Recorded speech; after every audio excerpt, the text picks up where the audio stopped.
of China in the South China Sea, the Indo-Pacific region, and North Korea as well when it comes to those ballistic missile launches.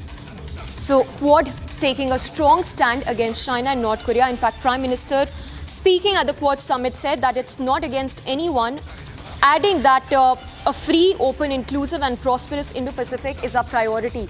So while not mincing words there, the Prime Minister also said that the Quad is not really against anyone, just that the Quad leaders are firm in their resolve that they want open, inclusive and prosperous Indo-Pacific, which is the priority of the Quad leaders.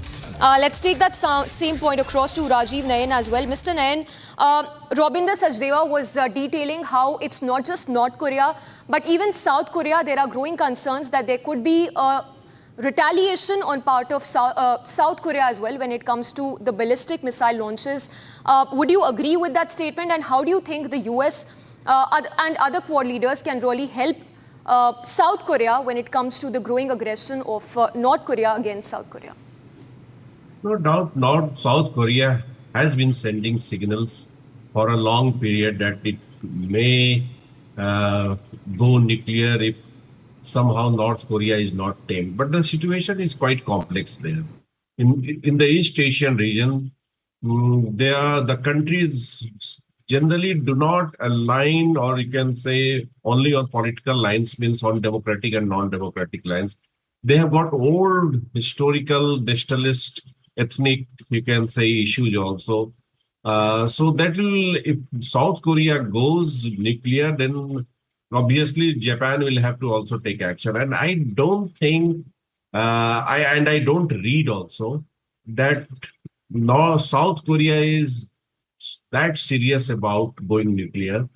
It makes statements whenever North Korea makes any provocative steps or a movement like testing of nuclear weapons or testing of ballistic missiles, cruise missiles. Even it has tested hypersonic missiles.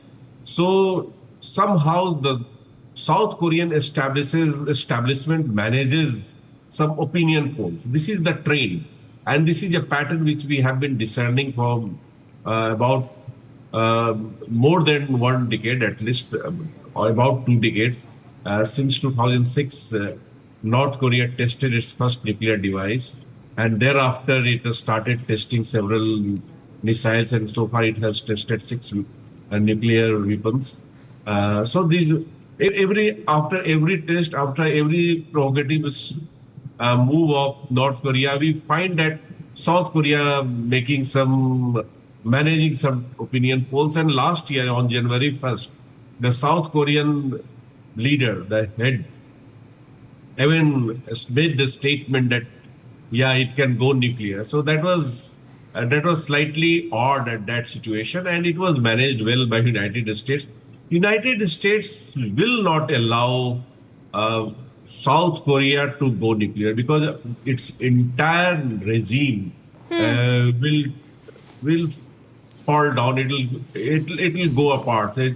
So it will obviously, it has got a stakes in maintaining the current global nuclear order, and non-proliferation plays an important part in maintaining this global nuclear order. And it has been providing security to the two of its not allies, or you can say allies, quasi-allies. They are not members of the NATO. Can I go? Yet they are getting the protective nuclear umbrella from United States and NATO. So I think United States will continue to reiterate. And in fact, they want this reiteration, and that's why North to South Koreans make some odd statements towards going nuclear. It has got capability, no doubt about it. It is a technologically advanced country. It is trying to establish nuclear power plants in West Asia and other parts also. It is willing to do so. Yet its enrichment or its plutonium production will not go undetected by United States, its own train, relay, whatever you like to call it. Right. And it has United States will have to crack down. Otherwise, other countries will also think of going nuclear. Yes. So I think so. Basically, just to have the security assurance from the United States, because at times some mixed signals come from the United States establishment, Yes. especially by a person like Trump, and who say that please take care of your security. Then say, Yes. okay, if you Mr. are asking Nayan, us to take. right, I will come back to that point again, but let's once again put out details that are coming in of one of the big takeaways from the Quad Summit, which is Quad launching first joint Coast Guard patrolling mission. Very significant as it's the first joint Coast Guard patrolling mission which has been announced. So the US Coast Guard will now welcome Indian, Australian and Japanese Coast Guard on board its vessel in the Indo-Pacific region, with other countries also taking turns to host. This is the statement that's come in. Let's take that point across to Robinder Sachdeva, who was earlier mentioning about this joint patrolling. Mr. Sachdeva, your first thoughts on this. How do you view this joint patrolling by the Quad vis-a-vis that by Russia and China? Oh, absolutely. And as you're pointing out, we were talking about this a few minutes earlier. And the point is that, Quad has to now demonstrate some other, solid points also, right? Other than the strategic discussions and the strategic frameworks. Like there's another framework which would be coming up for discussion, the Indo-Pacific Economic Framework for Prosperity, right? IPEF, which is supposed to be some kind of a counter to the BRI, about which also there would have been a discussion in this. So beyond those, strategic initiatives, be it healthcare, like the vaccines which India announced, and by the way, also terrorism and all, the Quad has to demonstrate some solid teeth, right? And I think that this is definitely a very solid step ahead, much needed step. And sure, again, as we were talking, it's like flirting with military support or with military, participation. Yes.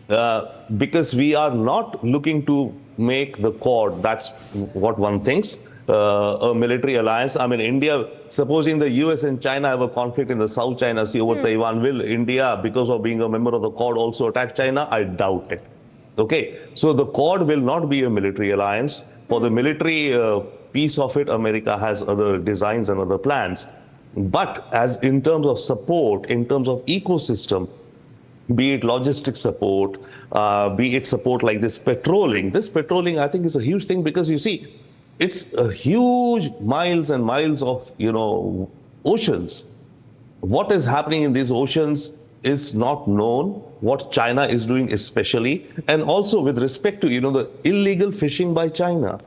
When China sends its flotillas of, 100 fishing boats, these are private boats, by the way, private fishermen, 200, 300, they come like a swarm of bees to the coastlines or to the economic zone of, let's say, the Philippines or Brunei, or even in Latin America. You have 300, 400 of these fishing boats, which are approaching. What can typically a Coast Guard do of any of these countries? They get overwhelmed. You can, with your megaphones, you can tell them to step back, go back, don't come in. And these are civilian boats. Yes, So Mr. Sachdeva, just a follow-up question to that point that you earlier mentioned. Do you think the joint Coast Guard patrolling by the Quad is going to be strong enough to counter that joint Coast Guard patrolling by Russia and China?